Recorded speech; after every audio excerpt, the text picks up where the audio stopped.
Assalamualaikum warahmatullahi wabarakatuh. Halo teman-teman semuanya. Di sini saya dan teman-teman akan mempresentasikan mengenai unsur fungsi, struktur, dan estetika dari objek bangunan arsitektur.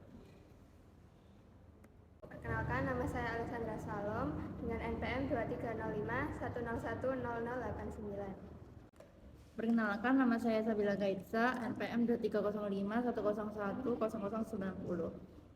Perkenalkan, nama saya Grista Syamanuela, NPM 2305101092. Perkenalkan, nama saya Kresno Prakoso dengan NPM 2305 Perkenalkan, nama saya Zaki Aulia Putra, NPM 230510110096. Yang pertama adalah form follow function. Salah satu contoh bangunan yang ada di Surabaya kita ambil yaitu Grand Haven, Surabaya, Jawa Timur yang diarsitekturi oleh Indrawan Design Work.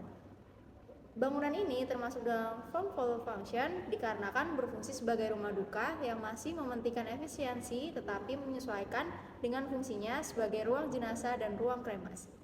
Identifikasi aspek struktur yang menggambarkan nilai estetika. Fungsi arsitektur. Pertama, container of activity. Grand Haven merupakan bangunan yang berfungsi sebagai wadah layanan kedukaan, seperti tempat jenazah disemayamkan sebelum dikubur atau dikremasi. Kedua, behavior modifier. Bangunan ini berfungsi sebagai bangunan yang dapat mengubah sikap seseorang jika memasuki ruang duka.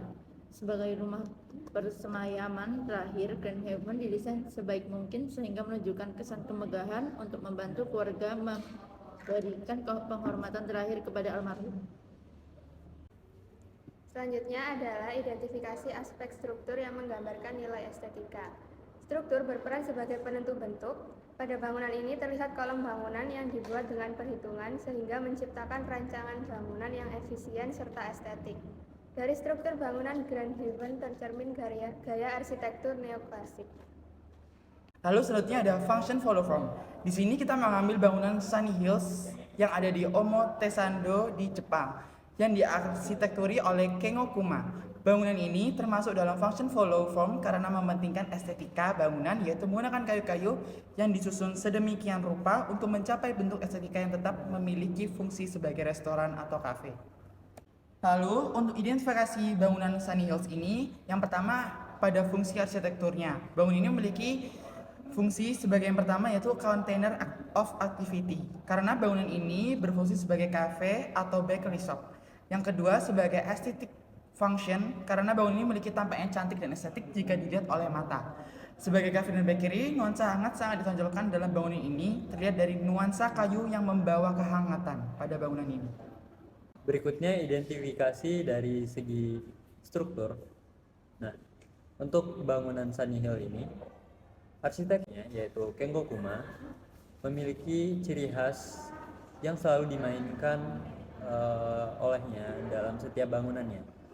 Nah, ciri khasnya itu adalah dengan menggunakan material kayu yang disusun seperti kerajinan tangan.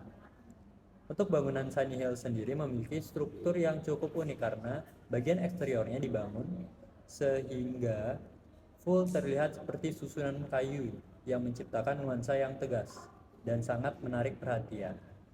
Namun masih memancarkan kehangatan sebagaimana karena Sunny Hills ini diketahui menjadi berfungsi sebagai kafe. Kesimpulan dari presentasi kami pada kesempatan kali ini yaitu bahwa terdapat dua paham dalam konsep membangun suatu bangunan. Nah, paham yang pertama yaitu adalah form follow function, dan yang kedua itu adalah function follow form, di mana suatu bangunan itu bisa tercipta dengan fokus terhadap fungsinya ataupun fokus terhadap bentuknya dulu, baru diikuti oleh fungsinya. Dari kedua paham ini sebenarnya semua bergantung kepada konsep yang ingin dibawakan oleh arsitek tersebut. Sekian dari kami, terima kasih. Wassalamualaikum warahmatullahi wabarakatuh.